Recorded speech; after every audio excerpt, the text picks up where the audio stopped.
पृथ्वी पश्चिम से पूर्व लगभग 1670 किलोमीटर प्रति घंटे यानी कि 463 मीटर प्रति सेकंड की चाल से 23 घंटे 56 मिनट व 4 सेकंड में एक घूर्णन पूरा करती है, यानी उसका जो एक चक्कर होता है वो पूरा करती है। इसी कारण पृथ्वी पर दिन रात होते हैं।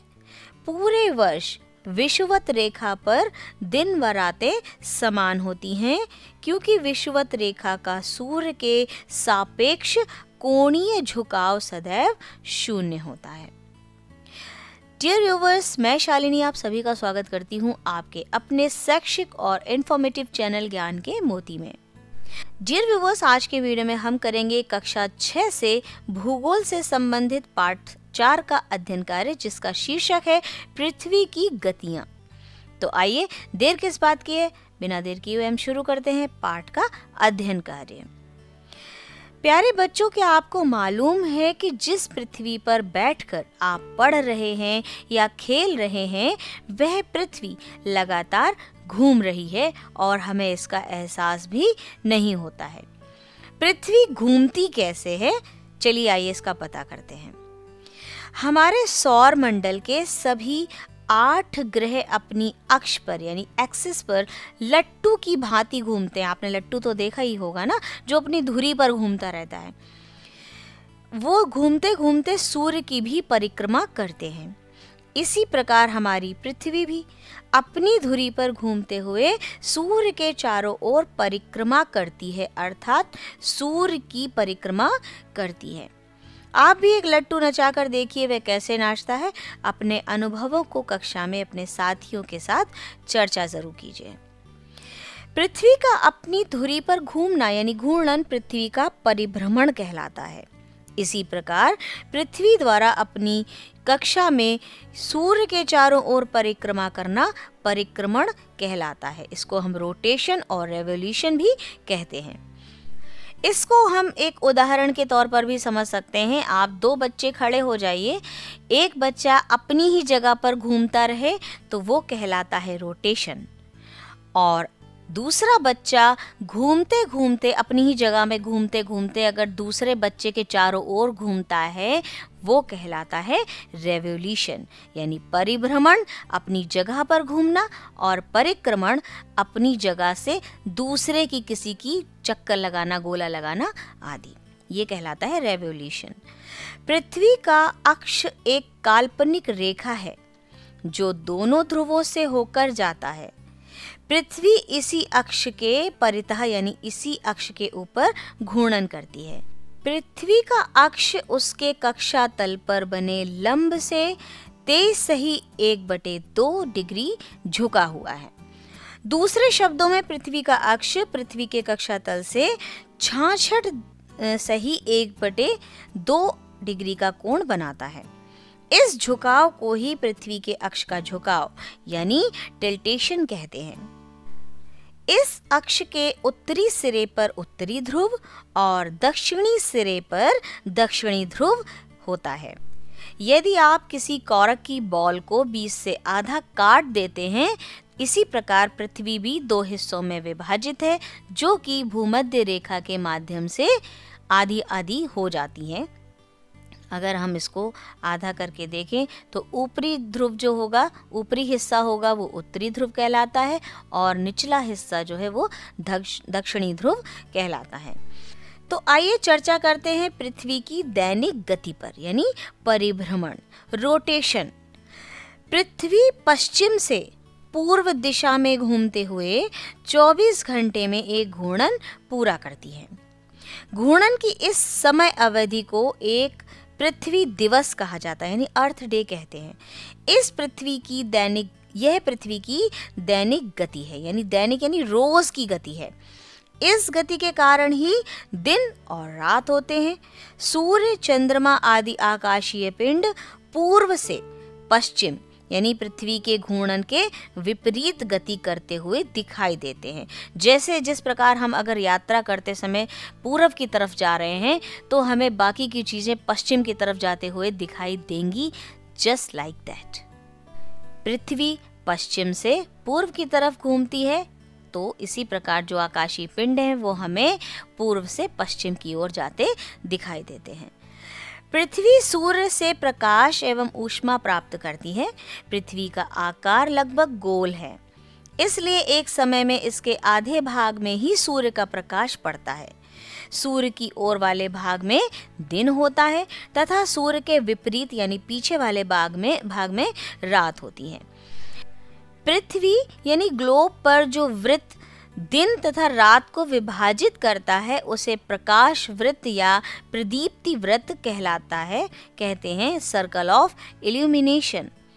आइए करके देखते हैं।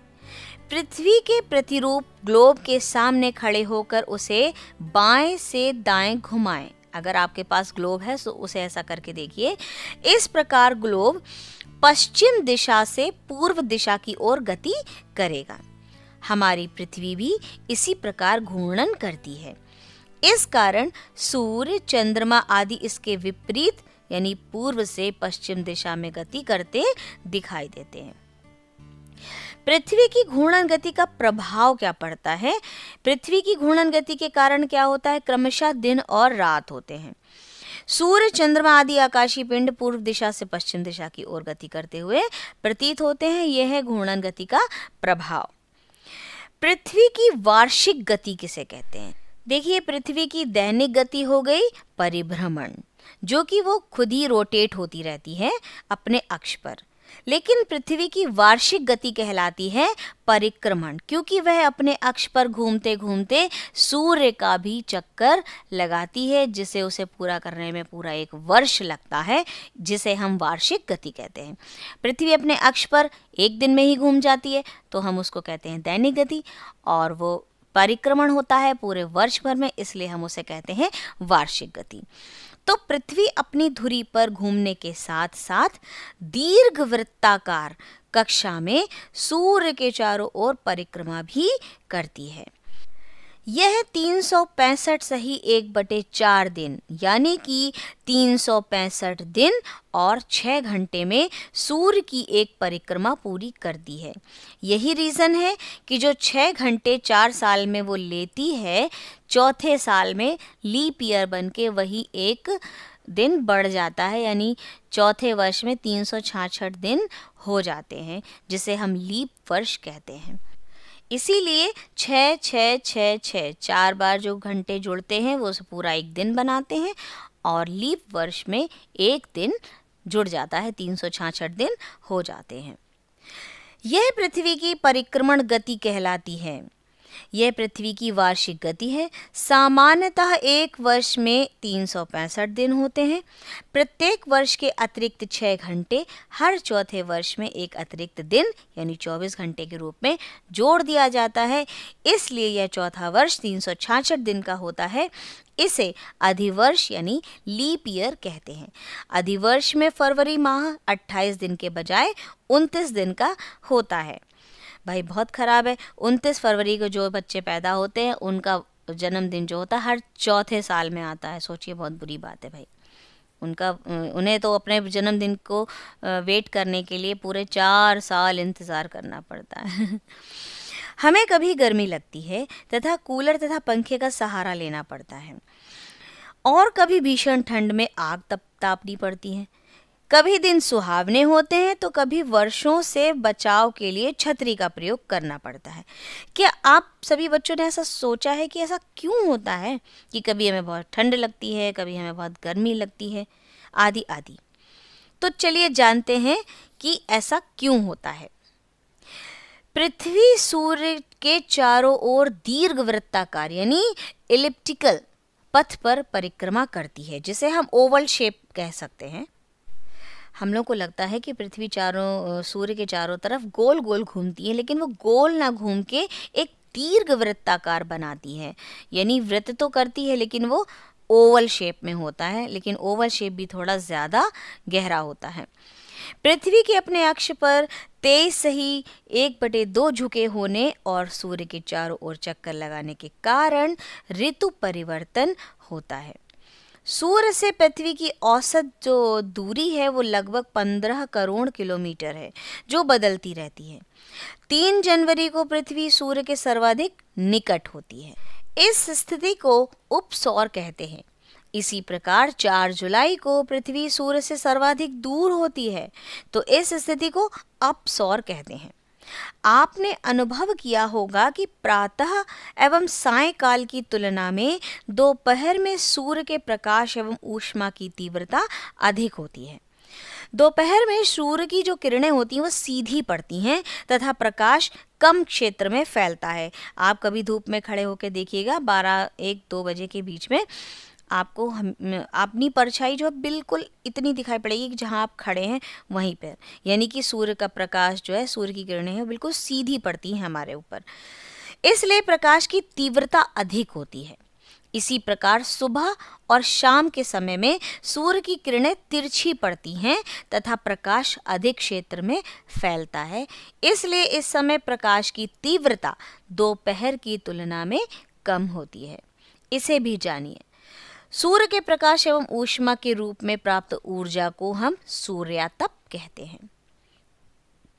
पृथ्वी के अक्ष का झुकाव वर्ष भर एक ही ओर रहता है।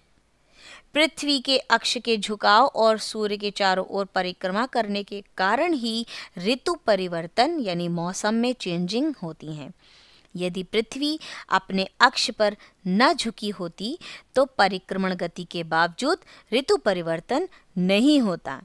वर्ष भर दिन और रात समान अवधि यानी 12-12 घंटे के होते। कितना अच्छा होता ना, हम 12-12 घंटे काम करते, 12 घंटे सोते। आइए करके सीखें। एक ही दिशा में पृथ्वी के झुकाव को समझने के लिए मैदान पर एक बड़ा दीर्घवृत्त बनाइए। छड़ी में लगा हुआ एक झंडा लीजिए। दीर्घवृत्त वाली रेखा पर कहीं भी खड़े हो जाइए। वहां से दूर स्थित किसी पेड़ के सबसे ऊपरी हिस्से के किसी बिंदु को झंडे से दिखाइए। झंडे को उसी स्थिर बिंदु की तरफ रखते हुए दीर्घवृत्त पर चलिए। अब देखेंगे कि झंडा हमेशा एक ही स्थिति में झुका रहता है। ठीक इसी प्रकार पृथ्वी का अक्ष हमेशा एक ही स्थिति में झुका हुआ रहता है। ऋतु परिवर्तन। पृथ्वी के अपने अक्ष पर 23.1/2 झुकी होने के कारण साल भर सूर्य कर्क रेखा और मकर रेखा के मध्य गति करता प्रतीत होता है। अर्थात यह वर्ष के 6 माह उत्तरी गोलार्ध में और 6 महीने दक्षिणी गोलार्ध में अधिक सूर्यातप प्रदान करता है, यानी अपनी सूर्य की किरणें देता है। अब चित्र 4.5 को ध्यान से देखिए। 21 जून को सूर्य कर्क रेखा पर सीधा चमकता है। इस स्थिति को सूर्य का उत्तरायण होना या ग्रीष्म संक्रांति कहते हैं।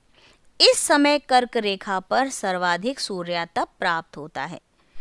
उत्तरी गोलार्ध में आर्कटिक वृत्त के उत्तर पूरे भाग में दिन होता है। इसी प्रकार दक्षिणी गोलार्ध में अंटार्कटिक वृत्त के दक्षिण पूरे भाग में रात होती है।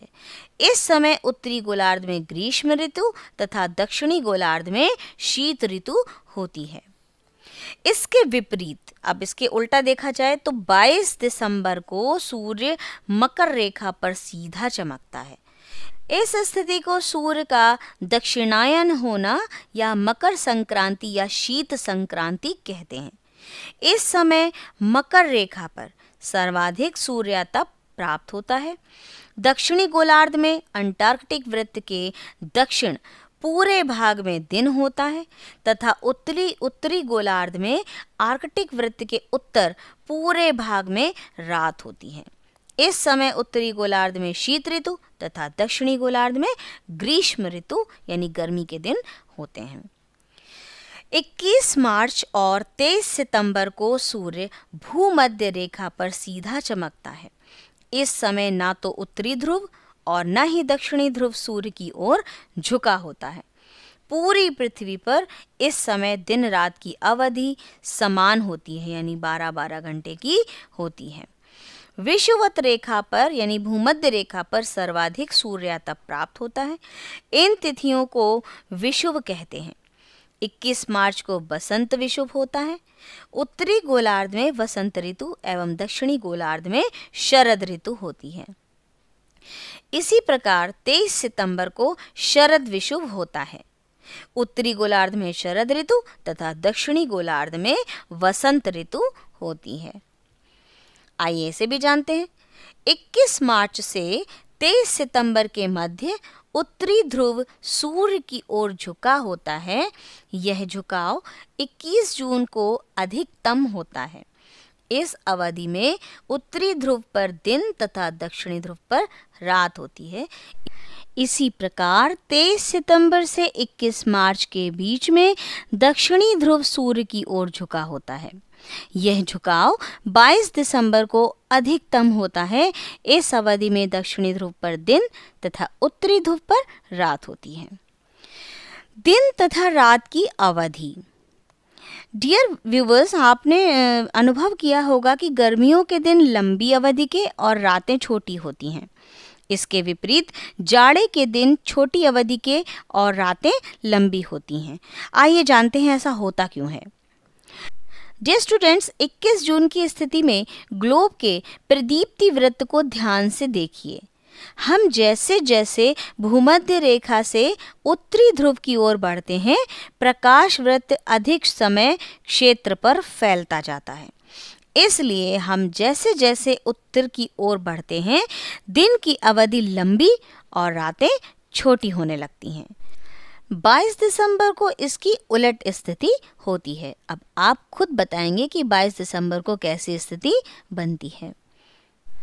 दक्षिणी ध्रुव में स्थितियां इसके विपरीत होती हैं, अर्थात वहां 21 जून को दिन छोटी अवधि का होता है और 22 दिसंबर को दिन लंबी अवधि का होता है।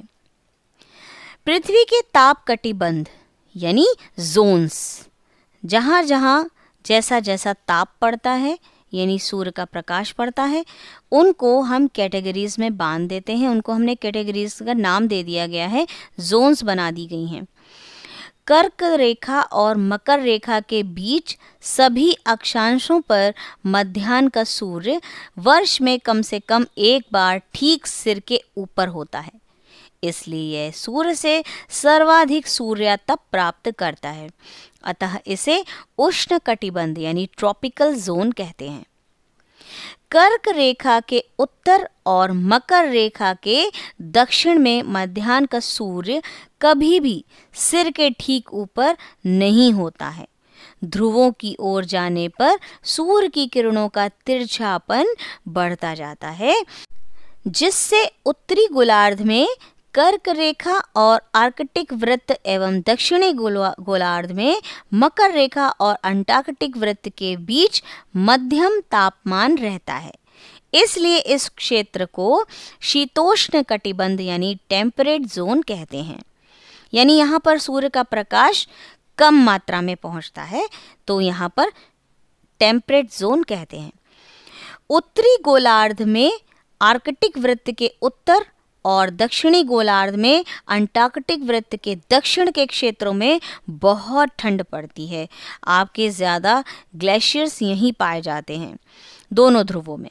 यहाँ सूर्य कभी भी क्षितिज से ज़्यादा ऊपर नहीं दिखाई देता है। इस क्षेत्र को शीत कटिबंध यानी फ्रिजिड जोन कहते हैं, यानी फ्रिज के जैसा जमा रहता है। आपके जैसा फ्रीजर होता है ना, इसीलिए इसका नाम भी रख दिया गया है फ्रिजिड जोन, जो कि वर्ष भर बर्फ से जमा रहती है। हम और इसको सरल करते हैं। जो आप चित्र में ग्रीन पार्ट देख रहे हैं वो विषुवत रेखा से ऊपर भी है और नीचे भी है, यानी उष्ण कटिबंध इसको है। यहाँ पर सूर्य का प्रकाश अधिक मात्रा में पहुँचता है, तो इसको हम उष्ण कटिबंध कहते हैं। इसके ऊपर आप देखिए उत्तरी गोलार्ध में और नीचे दक्षिण गोलार्ध में सूर्य का प्रकाश तिरछी रेखा से पड़ता है, यानी कि कम पड़ता है, तो इसको हम कहते हैं टेम्परेट जोन। अब इसके ऊपर चले जाइए उत्तरी गोलार्ध में शीत कटिबंध देखिए वाइट पोर्शन में, और दक्षिणी गोलार्ध में भी देखिए दक्षिणी शीत कटिबंध, दक्षिणी ध्रुव यानी उत्तरी ध्रुव और दक्षिणी ध्रुव, ये साल भर बर्फ से जमा रहते हैं क्योंकि इसमें सूर्य का प्रकाश ना के बराबर पहुंचता है। तो इसको हम कहते हैं फ्रिजिड जोन, जो वर्ष भर बर्फ से जमा रहते हैं। हम आ चुके हैं अपने अंतिम पड़ाव पर। चलिए चलते चलते शब्दावली पर नजर डाल लेते हैं। कर्क संक्रांति क्या कहलाता है, जिसे हम उत्तर अयनांत भी कह सकते हैं। उत्तरी गोलार्ध के सूर्य की ओर झुके होने के कारण 21 जून को इस क्षेत्र में सबसे लंबा दिन होना कर्क संक्रांति या उत्तर अयनांत कहलाता है। मकर संक्रांति दक्षिण अयनांत। 22 दिसंबर को सूर्य की किरणें मकर रेखा पर सीधी पड़ती हैं और दक्षिणी गोलार्ध में लंबे दिन होते हैं। विषुव क्या कहलाता है? 21 मार्च एवं 23 सितंबर को सूर्य की किरणें विषुवत वृत्त पर सीधी पड़ती हैं और दिन रात बराबर होते हैं। इसको हम विषुव के नाम से जानते हैं। डियर व्यूअर्स, यहीं पर समाप्त होता है हमारा ये अध्ययन कार्य। हम जल्द ही मिलेंगे अगले वीडियो में इसी अध्याय के आवश्यक अभ्यास कार्य के साथ। आशा करती हूँ आपको ये वीडियो समझ आया होगा, पृथ्वी की गतियों को आपने अच्छे से समझा भी होगा। यदि आप मेरे चैनल पर पहली बार आए हैं और आपको मेरे वीडियोस अच्छे लगते हैं तो चैनल सब्सक्राइब कीजिए, वीडियोस को लाइक कीजिए। आपका एक लाइक मुझे बहुत मोटिवेट करता है और प्रेरणा देता है मैं इसी प्रकार से अच्छे अच्छे वीडियोस आपके लिए लेकर आऊँ। खूब पढ़ें, खूब पढ़ें। Thank you.